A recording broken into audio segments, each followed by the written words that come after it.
Muy buenas noches, bienvenidos a su programa Opiniones y como cada miércoles a partir de las 8 de la noche, pues amigo televidente nos permite entrar a sus hogares para poder llevarles temas de interés. En estos meses hemos estado viendo cambios en lo que es Sudamérica y por supuesto el programa Opiniones no podía dejar a un lado el tema que hoy está sucediendo en el cono sur, que es el tema de Bolivia. Queremos enterarnos y ampliar un poquito más el tema sobre la crisis que se está viviendo en Bolivia y cuáles son sus repercusiones también en algunos otros países de América Latina que también nos afectaría a nosotros. Y para ello pues tenemos a un invitado especial que es el doctor Jesús Hernández, quien es el coordinador de la Facultad de Ciencias Políticas de la Universidad Rafael Landívar. Bienvenido, doctor, al programa. Muchas gracias, Oscar, y qué bueno saludar a toda la audiencia de este canal y con gusto pues estamos acá para hacernos juntos la reflexión y el análisis sobre situaciones críticas en el continente. Pues vamos a agradecer primero también al Canal 17 y Canal 7 de Servicable que nos permite llegar a sus hogares. Como bien sabemos el tema de crisis en Bolivia, pues queremos hacer el análisis inicial. ¿Qué tipo de gobierno tenía Bolivia antes de que Evo Morales asumiera al poder? Tenemos que considerar que América Latina pues tiene sus repúblicas, ¿no?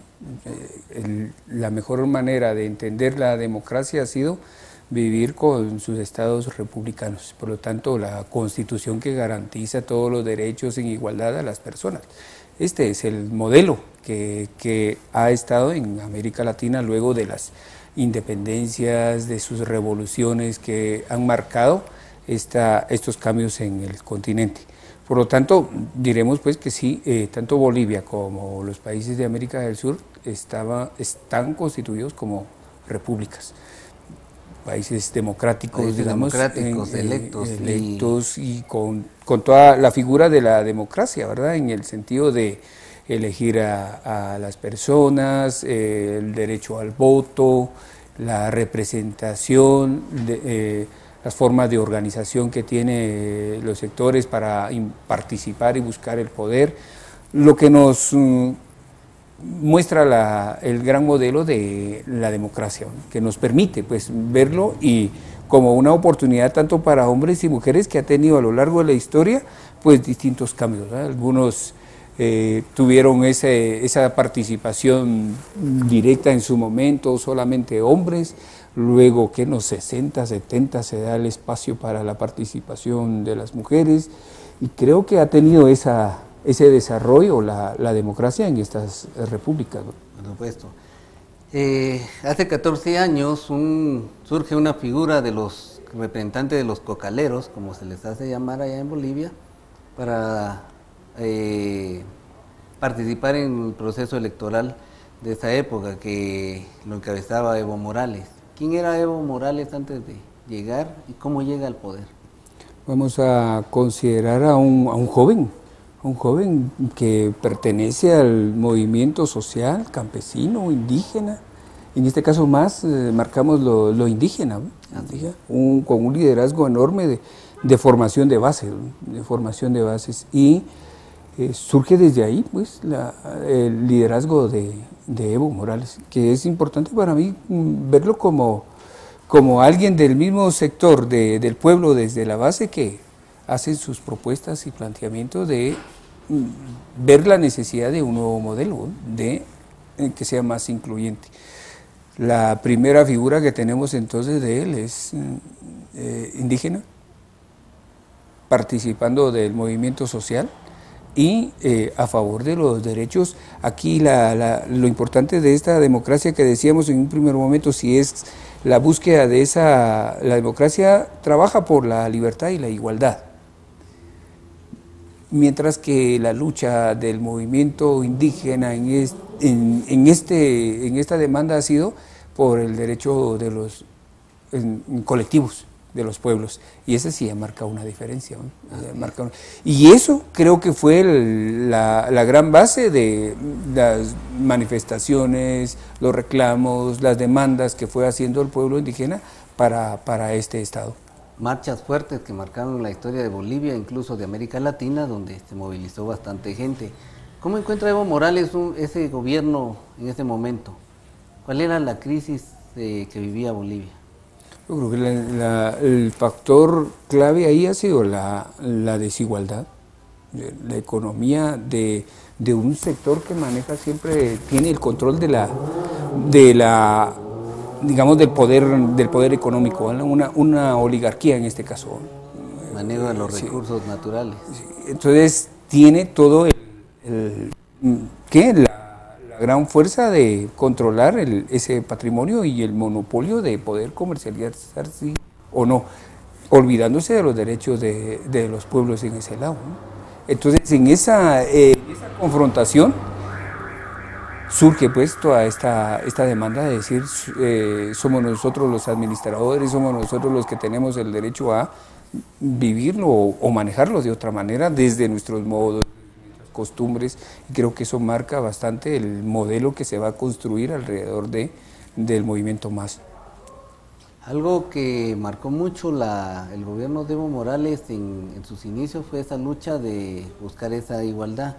¿Qué acciones fueron concretas las que él empezó a trabajar? Pues yo digo la cuestión esa de lo que decía, si el primer criterio es que la democracia nos permite trabajar por una igualdad, aquí la mirada era mucho más allá, una mirada desde lo colectivo, desde los modos de ser de los pueblos. Y a lo largo de América Latina creo que ese ha sido un clave en la lucha de reconocimiento y de poder. Y no ha sido más que la revisión histórica de un ejercicio de los pueblos de decidir qué es lo mejor para el grupo. Creo que eso no hay que perderlo de vista al analizar la crítica al modelo que se hace y conformar un nuevo modelo de Estado, que fue el que lo intentó muy sangriento y muy violento, pues, porque no fue un cambio fácil. Pacífico. No, estamos hablando que un 2006, 7, 8 sangrientos y en donde despertó toda una carga racista y discriminatoria, ¿eh? De confrontación. Y uno ve los videos que hay en esa historia, la verdad que sí, se tiraron a morir, ¿no? A morir. Eso en los cambios, entonces, lo que estamos diciendo, los cambios como que parece que si no se hacen así de manera violenta o de confrontación, pues no llegamos a una revolución, digamos, en ese aspecto. Entonces hay que entenderlo como revoluciones claves en la historia. Y esta, para mí, muy dolorosa y muy sangrienta por su carga racista y discriminadora que tuvo. Pero ese modelo creo que permitió a entender otra forma de vivir o de relacionarnos, ¿no? Entonces, la igualdad alcanzada más o vista más desde lo colectivo, y creo que esa fue la apuesta. Y para lograr ese nuevo modelo, logran establecer una reforma a la Constitución boliviana. Eso fue lo que volvió más sangriento este cambio en Bolivia. Como un referente histórico se dice que si no hay derramamiento de sangre, pues no se valoran esos cambios en cada uno de los modelos de cada país. Y eso lo vemos desde las independencias de los distintos países alrededor del mundo. Todas tuvieron que derramar sangre para lograr ese proceso de independencia. Hoy vemos a Bolivia con un cambio bastante fuerte. ¿Qué impacto trajo esa nueva constitución para volver a retomar el orden en Bolivia? Seguramente la crisis del modelo democrático es una buena reflexión para esto. Esta crisis del modelo nos plantea que la representatividad, la elección, para mí que no debería quedarse solamente en una persona. Y ese principio creo que fue el que se olvidó, y por lo menos nos lo permite la alternabilidad, nos permite este proyecto democrático. Y en el intento de este modelo colectivo, creo que había que entenderlo mejor. No es que yo mande, sino el pueblo manda, ¿no? Pero manda desde unos modelos, desde otra forma de entender nuestras relaciones. Y yo creo que ahí falló ese liderazgo. Yo mis respetos para Evo Morales. Yo creo que él pudo haber hecho su ejercicio en esos primeros 4 años, está bien pues un segundo, ¿acaso no lo tienen los estadounidenses pues en una segunda oportunidad? Y está bien, pero estaba marcado ahí mismo en su constitución este proceso de decir, ¿por qué vamos a alterar aquello? Si es un modelo comunitario, entonces todos tenemos la posibilidad de orientar este modelo comunitario y no solamente alrededor de una persona. Ahí creo que es donde falla ese liderazgo, Pero el cambio fue importante, para mí que sí fue importante porque fue un referente a nivel latinoamericano. Eso no quiere decir que el modelo no sirve, falla el liderazgo, pero el modelo de reconocimiento de los pueblos de un Estado plurinacional a mí me parece que sí es viable cuando se empieza a ver a nivel latinoamericano, ¿verdad? Y sobre todo en los pueblos donde hay más presencia indígena, porque la reflexión entonces que hay que hacerse ¿es el modelo o es la persona? Y ya nos demostró la democracia que son estas personas las que han hecho fracasar el modelo que se ha hecho. Entonces en el Estado plurinacional, que es otro imaginario, también vuelve a repetir el mismo vicio. Y entonces dicen, no, creo yo que tendríamos que enfocarnos en cuál es ese Estado plurinacional y reconocido, pues. La crítica que le hacemos, ¿existe democracia formal o no formal? Decimos formal, pero no es real. No es real. Así. Ahora lo mismo decimos con el Estado plurinacional, ¿es formal o es real? Ahora, ahí hay una diferencia, que es muy joven, siento yo. Estamos hablando que de año 2008. Así es. Para 2018, entonces yo digo, es muy joven para decirle a ese modelo, no funciona. Creo que sería muy apresurado condenarlo a morir.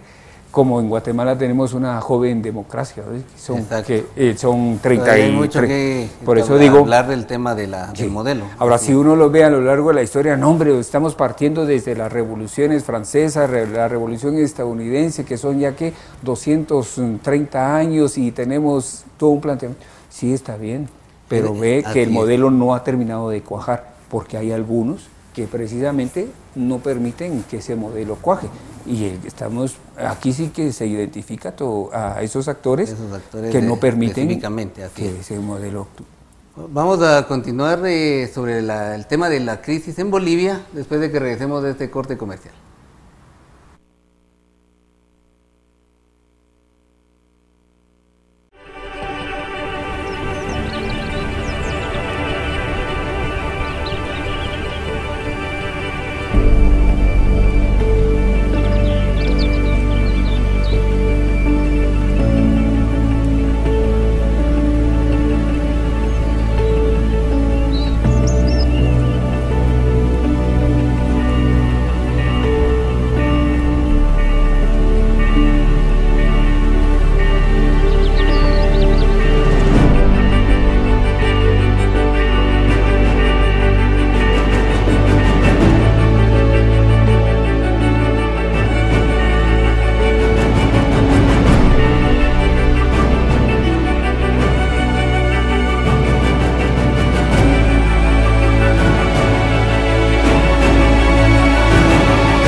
Continuamos con el programa Opiniones y el tema de hoy, crisis en Bolivia.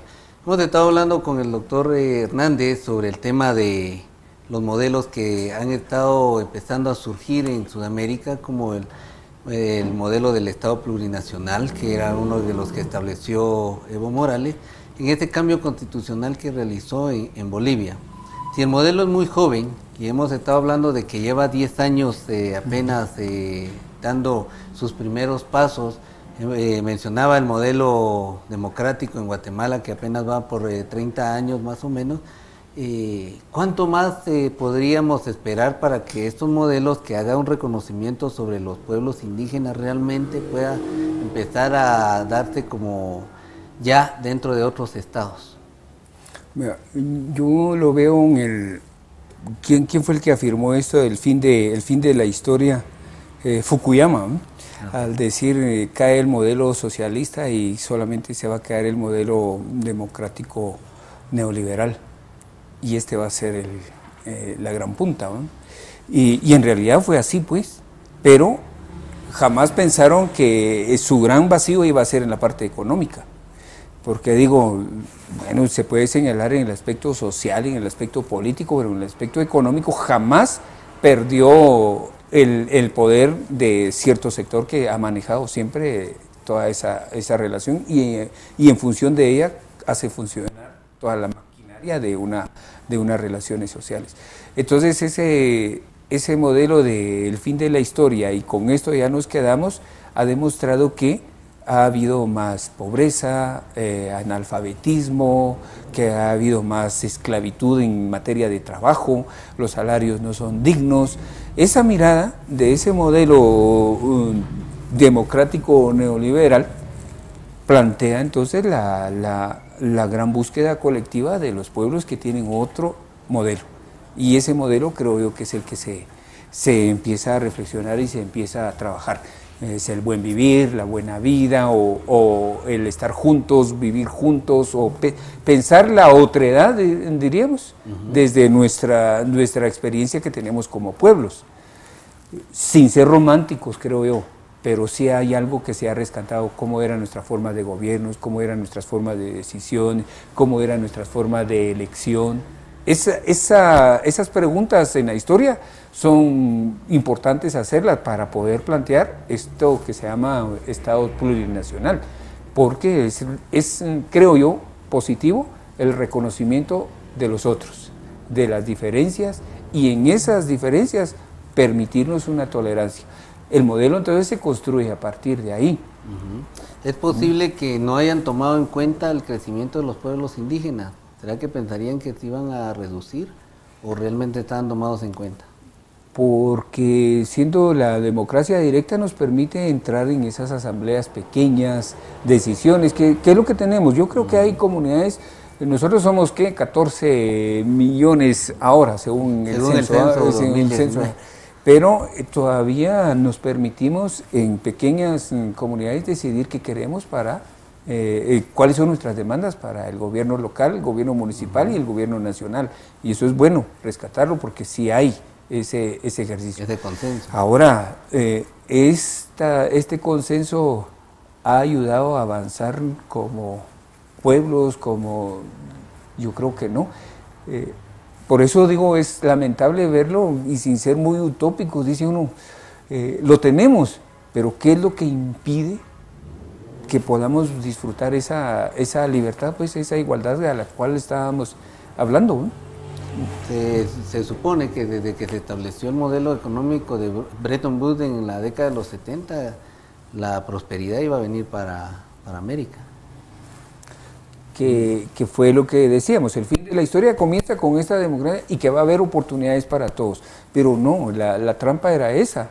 La trampa era esa, y entonces lo que ha habido es más desigualdad, Ahí es donde surgen todos los motines, todas las luchas, todas las rebeliones que van a generar los pueblos reclamando mayor inclusión.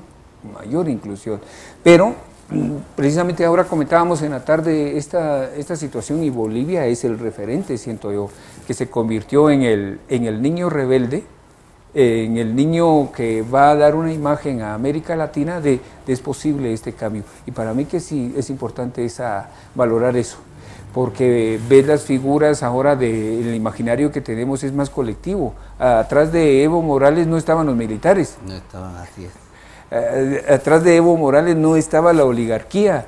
Detrás de Evo Morales estaba el liderazgo indígena, campesino, de toda la región. Hay una representatividad ahí. Ese imaginario es tremendo para el nuestro. Entonces se convierte en un referente. ¿Por qué nosotros no nos permitimos tener esas formas? Sin duda no es que se trate de copiar un modelo, no es que se trate de decir así tiene que ser aquí, pero digo como referentes. Por eso, estos 200 años de la República son modelos que no han terminado de cuajar. Y a 18 años aquel, 10 años aquel y el nuestro 30, es comprensible que estamos en transiciones. Sí, todavía. en transiciones. Ahora, verlo en el tiempo, cuánto nos va a llevar o qué, eso va a ver la madurez con la que se enfrente el nuevo liderazgo político, siento yo.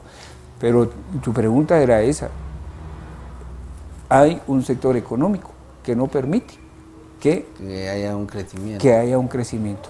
Y solamente piensan en el Estado como su gran oportunidad, pero para ellos. Eso de que se va a desparramar la gran riqueza, para poder, que se va a desparramar la riqueza y que se va a distribuir ahí, no es verdad para eso. Y eso es lo que no cuajó en el modelo boliviano, siento yo, y encontrar una oportunidad para derrocar a Evo Morales. Y aquí tenemos tres lecturas, siento yo, los que piensan que hubo un golpe de Estado, los que piensan que no se orientó bien las decisiones políticas, económicas de Bolivia, y la otra es toda la parte de la lucha de poder entre esos.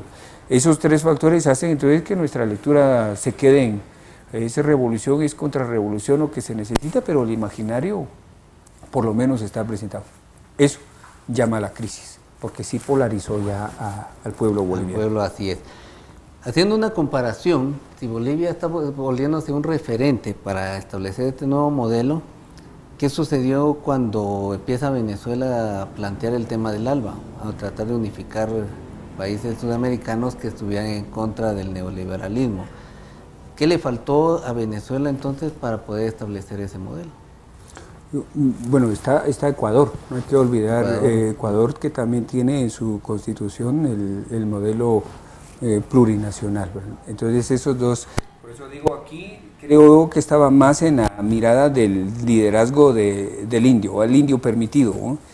Hasta dónde puede llegar, hasta dónde le podemos dejar para eso. Esa reflexión hay que hacerse y ver como el gran potencial que hay en el liderazgo indígena que puede aportarle al país, pero esa construcción sociológica del indio permitido tiene límites, ¿no? Es decir, podemos plantear cuestiones sociales, podemos plantear cuestiones políticas, pero cuestiones económicas, es así, ¿no? Es así, no, solo la otra parte. Es así, ¿no? Y date cuenta, en el modelo que tenemos nosotros en Guatemala es precisamente eso, ¿no?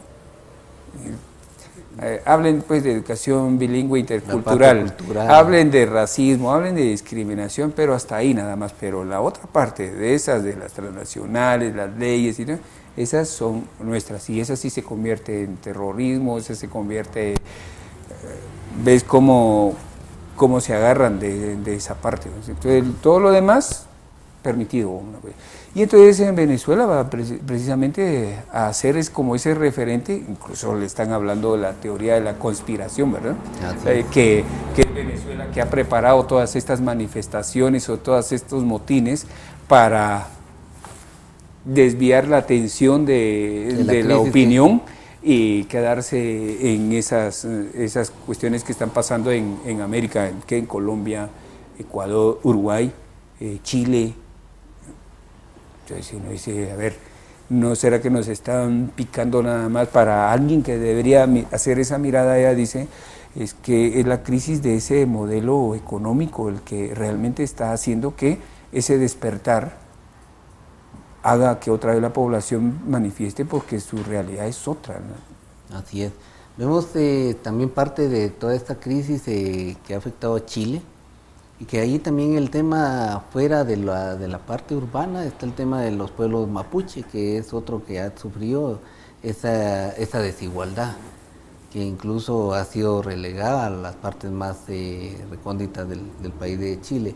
¿Le ha faltado entonces también establecer otra revolución o un movimiento social que encabece para poder cambiar eso en Chile? Puede ser dos lecturas ahí. Yo no sé si necesitamos una movilización social fuerte y demandas como para hacernos oír. Esa sería una forma.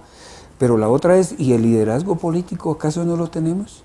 ¿Acaso no hay un liderazgo político joven, preparado académicamente, que conoce toda la realidad de su contexto del país para poder sentarse y negociar, que son las dos maneras que creo yo?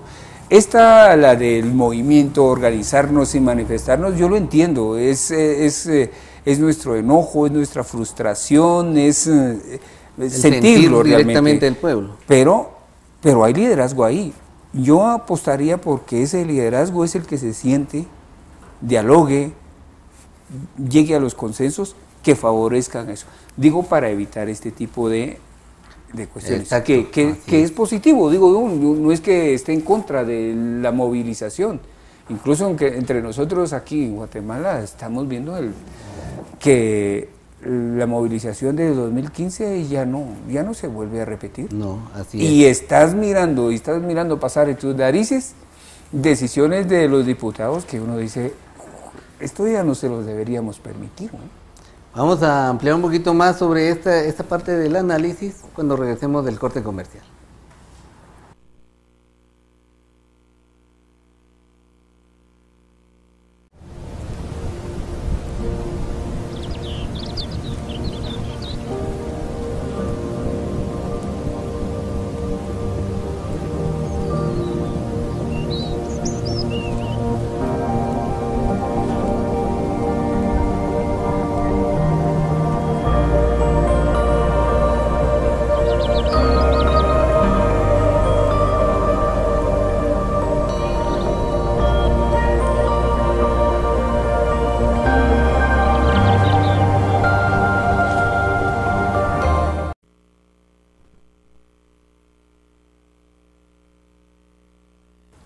Continuamos con el tema de crisis en Bolivia, pero también vemos cómo va afectando a los países de América Latina en unas reacciones y en otros la pasividad que existe como países como el nuestro, donde a pesar de los problemas que existen o las malas gestiones, no hay una reacción. Pero volviendo al tema de los movimientos sociales, hablábamos sobre sí ha habido manifestaciones fuertes ahora en distintos países de Sudamérica, pero la falta de liderazgo que se planteaba. Dentro de esto habría que entrar por el tema político para tomar el poder a través del proceso democrático, que sería una forma mucho más, tal vez menos agresiva, pero con cambios mucho más reales que se podrían dar. ¿Qué le hace falta a esta generación de jóvenes? No solo de los jóvenes, ¿qué diferencia hay de los jóvenes en los de Sudamérica, hablando con los de Guatemala? Usted que dirige la Facultad de Ciencias Políticas, ¿será que también hay liderazgo para que realmente por la parte política se puedan hacer cambios reales? Yo creo que la generación que se está preparando en las áreas estas de políticas sociales tienen una visión importante del país y el análisis de la coyuntura latinoamericana ayuda a hacer mejor, que tendríamos que tomar decisiones más a favor del país. Y yo creo que no hay que perder de vista esa formación en los jóvenes. Hay que decirles que su mirada es mundial, sí, pero que nuestro servicio va a estar a favor de estas mayorías.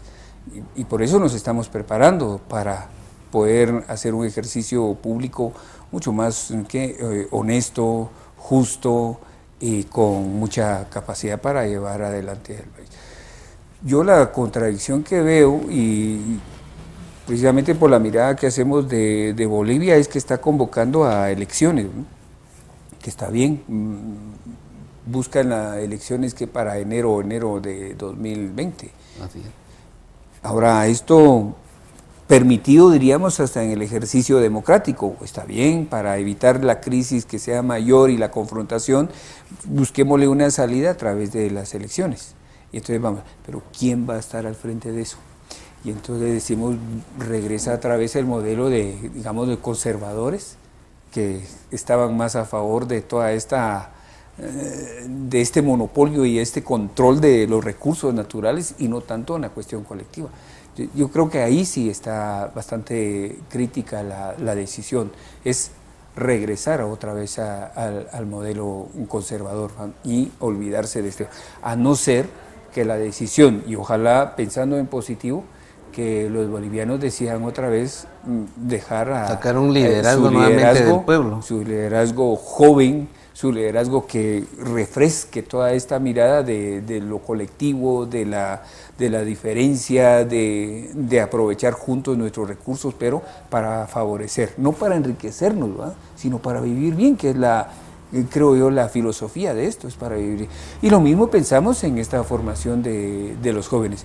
Yo se los decía a los jóvenes en las anteriores elecciones recientes que pasamos aquí, decían, yo creo que ustedes pueden participar en política, pero participen o hagan su propio ejercicio político, no con la vieja, los viejos cuadros, prácticas. No con los viejos cuadros. Sean capaces de construir su propio modelo político en el que van viendo que ustedes mismos van a aportar. Ahora, ¿cómo combinar experiencia entre juventud? Y algunos van a decir, no, aquí necesitamos la experiencia porque estamos lanzando a los jóvenes a unas decisiones políticas de país que necesitamos tener esa madurez. Yo digo que ahí es donde empieza el dilema de unas decisiones de por qué buscamos el poder. ¿Para qué buscamos el poder? En política buscamos el poder. Así es. Y una de estas formas es ser servidores en ese aspecto. Pero la vamos a buscar haciendo esa mirada más como lo tienen los pueblos del sur, ¿sí? Cómo queremos vivir bien.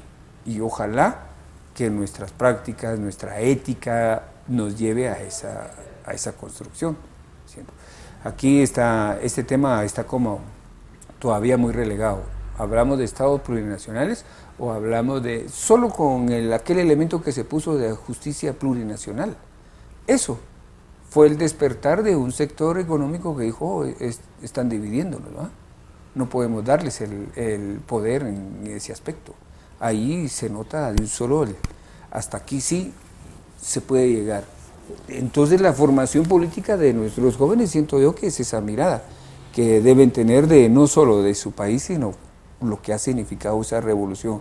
Y hoy, contrarrevolución, diría yo, que habría que pelear. Todos los movimientos sociales que se están dando a nivel de Sudamérica.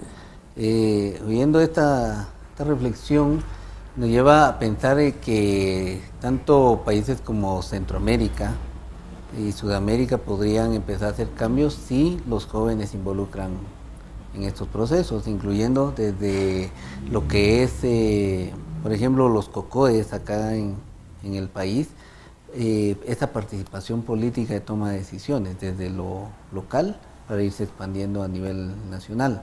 Lo que muchos jóvenes han estado haciendo en Sudamérica, involucrándose en estos procesos. Aunque Bolivia, a pesar de que se le llama ahorita a proceso a elecciones para enero, viendo yo que no estaban preparados en el caso de los cocaleros y todos estos pueblos que conforman, pensaban que Evo iba a terminar el periodo o iba a perpetuarse ahí todo el periodo completo. Entonces prácticamente no estaban preparados para haber formado otro líder que salga ahorita en enero, o a menos que ya estuviera en formación. Eso podría mantener ese mismo estatus, o volveríamos a ver el fracaso por la inexperiencia o porque se lanzó a alguien que no tenía la capacidad de gobernar. ¿Cuál sería el escenario para el 2020? Yo creo que han machacado duro al movimiento más y el símbolo del pueblo indígena boliviano. Creo yo que lo han machacado bastante duro.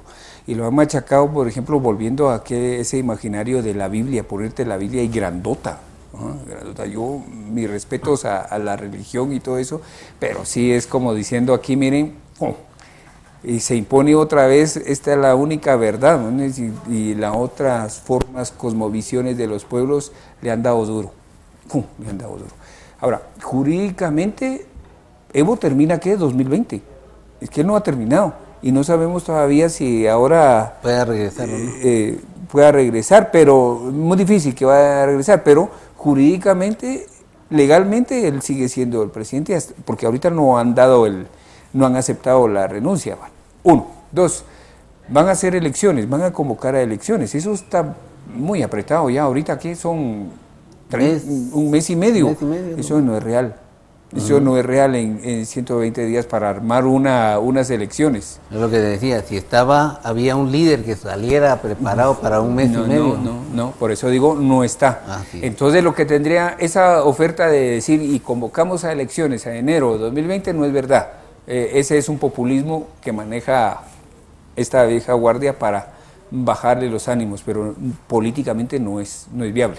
Tendrían que lanzarlo igual que nosotros, que unos 3 meses por lo menos de decisiones, 4 meses estarían haciendo una elección, si mucho, en junio, para que el presidente asuma en agosto, con un liderazgo y, correcto, y una legitimidad real. Pensándolo así, bien.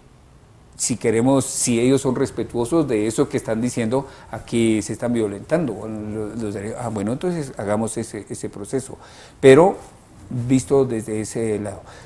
¿Tendrá confianza el pueblo boliviano a entrarle otra vez a unas elecciones y que surja ese nuevo liderazgo?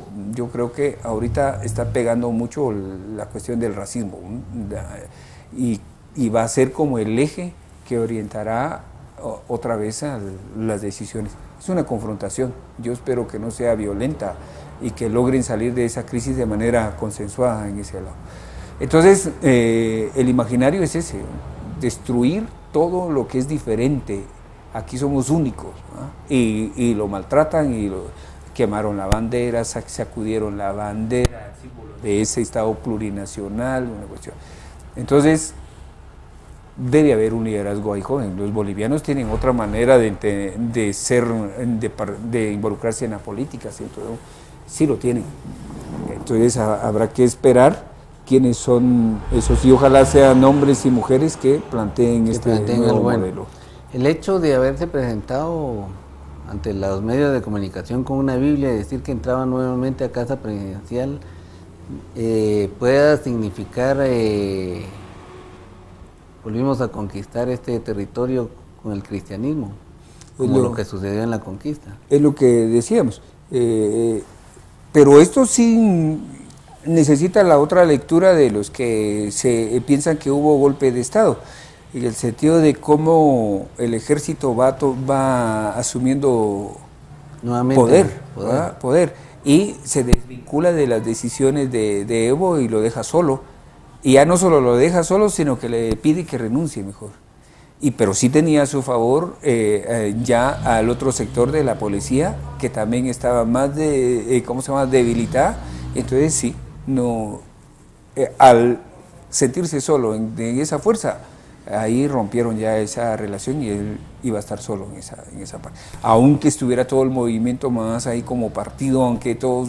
La Cámara ahí estaba con mayor fuerza con militar. Entonces, el imaginario que estamos analizando está claro, los militares, la Biblia otra vez, de aquellos modelos pensábamos que estaba superado, no.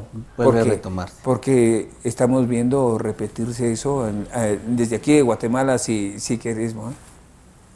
Estamos mirando esa imagen. Otro escenario de los años 80. Yo me quedo con esa imagen de Evo Morales y atrás toda una representación de los pueblos y los derechos colectivos. Pero puedes poner la otra imagen de los militares atrás, de esa figura del presidente que está pasando en nuestro continente, ¿no? Así es. Vamos a continuar con este programa después de la pausa.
Continuamos con el programa Opiniones y el tema Crisis en Bolivia.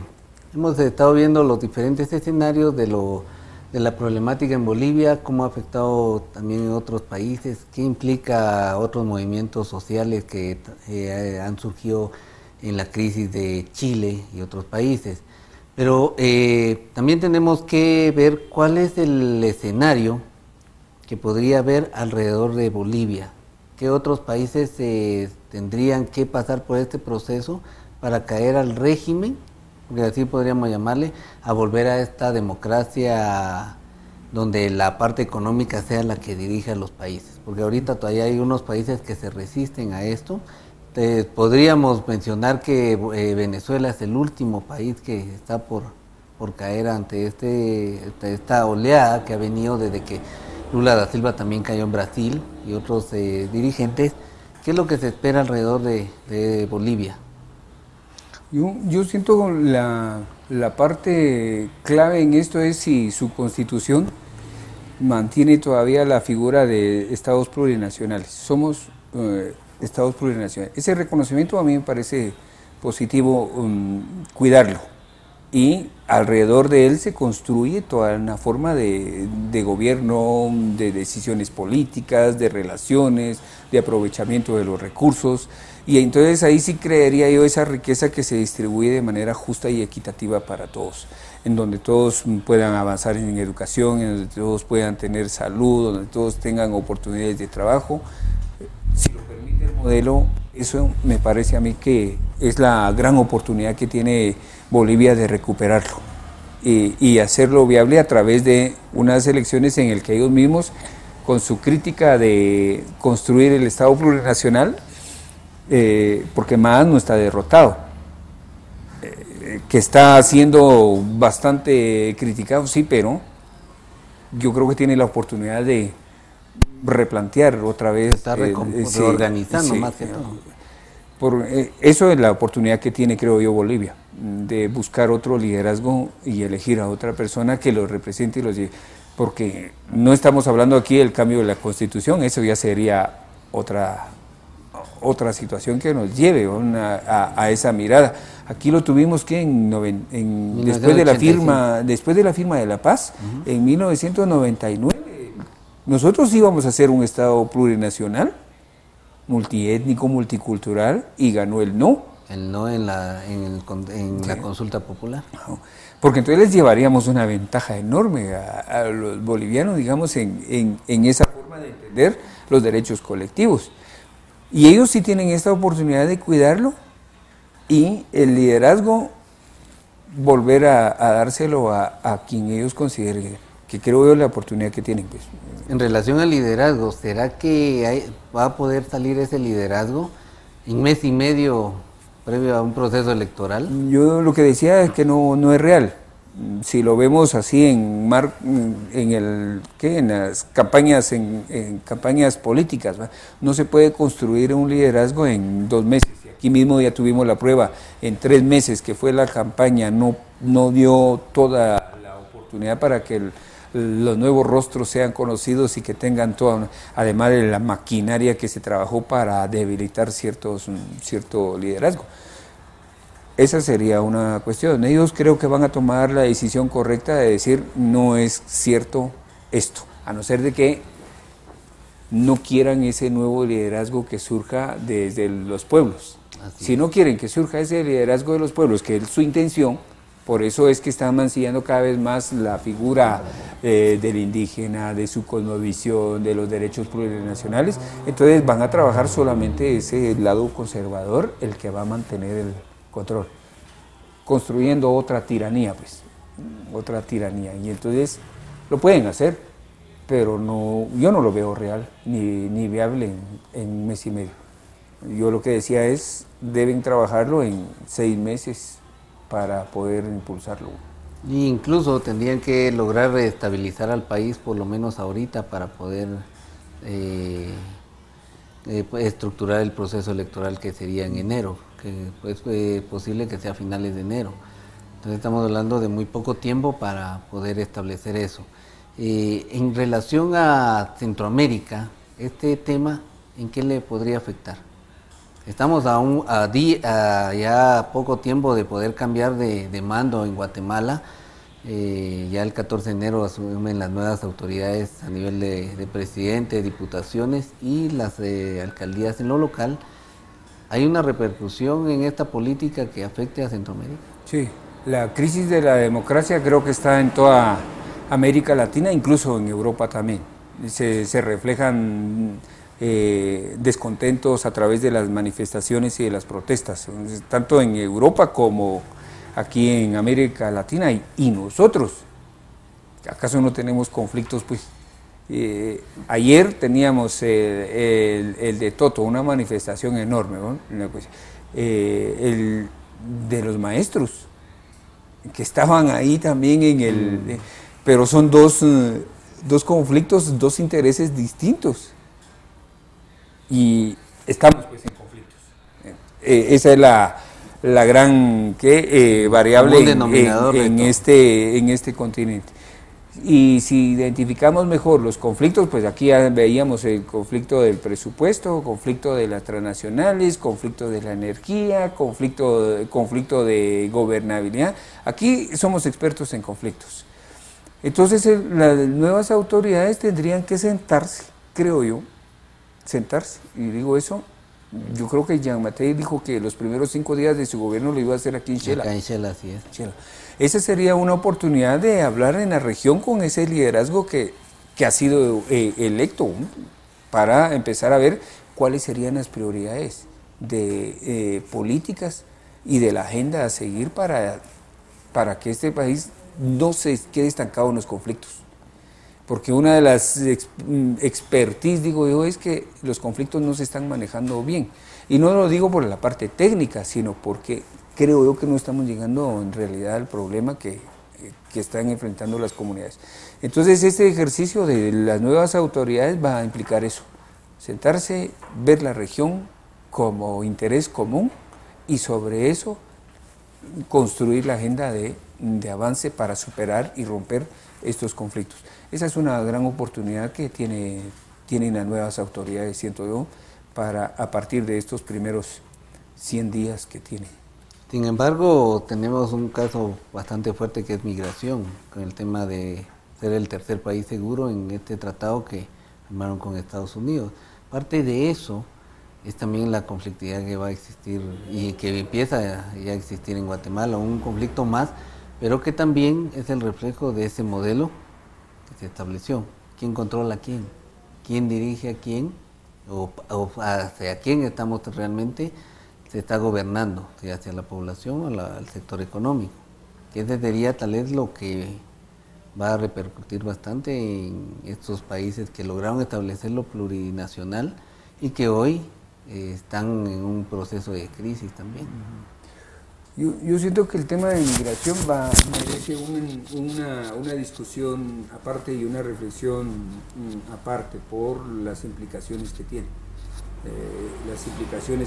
Pero porque ahí estamos hablando de seguridad, ahí estamos hablando del territorio, ahí estamos hablando del derecho que tienen las personas de quedarse o decidir irse, pero nuestro país, si lo tenemos que ver así en la línea que estamos reflexionando de la conflictividad, de la crisis de la democracia en América Latina, y Guatemala es parte de esa crisis por los constantes conflictos que tiene, el tema de seguridad es clarísimo que rompe con eso. El tema de oportunidades de trabajo le da también un golpe a toda esta pregunta sobre la migración.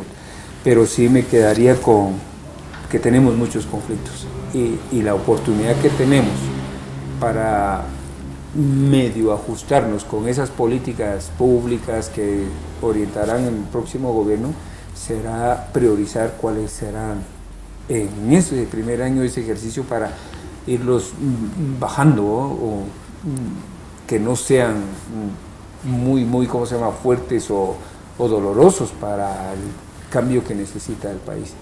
Pero sí hay conflictos, los tenemos. Hay una pregunta que se ha hecho mucho la gente, es ¿por qué México fue el primer país en ofrecer asilo político? ¿Y cuál sería el futuro de Evo, el posible futuro de Evo Morales de aquí en adelante? Yo me atrevería a decir que México ha sido siempre bastante, ¿cómo se llama?, solidario. Y vamos a usar ese término que ellos mismos lo dicen, porque somos solidarios con este liderazgo político que nosotros los recibimos y les damos la bienvenida. Yo desconozco en la figura de la diplomacia cómo se manejan estos asilos, pero yo creo que sí, estamos hablando de una figura política que tuvo enorme peso en su país y que influyó a nivel internacional. Por lo tanto, creo que sí estaba en peligro la vida, así como México ha recibido a muchos políticos, ¿no? Y yo creo que es la casa común en donde que conjugan las distintas ideologías, los distintos pensamientos de personas intelectuales que llegan luego a aportar. Eso me parece a mí positivo, que reciban a las figuras políticas, porque le darán oxigenarán a las distintas corrientes ideológicas, políticas, para hacerse una buena lectura, una crítica sobre lo que ha sido su forma de gobernar o su liderazgo. Buena referencia me parece a mí. Entonces me quedo con el término, son muy solidarios en ese lado de recibir a las figuras políticas que han marcado la historia del continente. Pues, el tiempo se nos ha acabado y queremos agradecerle al doctor Jesús Hernández porque hoy nos acompañó, es el coordinador de la Facultad de Ciencias Políticas de la Universidad Rafael Landívar. Y a usted, amigo televidente, agradecerle por ese momento de dejarnos entrar a sus hogares, poderle llevar este tema de la crisis en Bolivia y podernos informar también que parte de esa crisis puede afectarnos en adelante. Doctor, muchas gracias por haber estado acá con nosotros, le agradecemos mucho.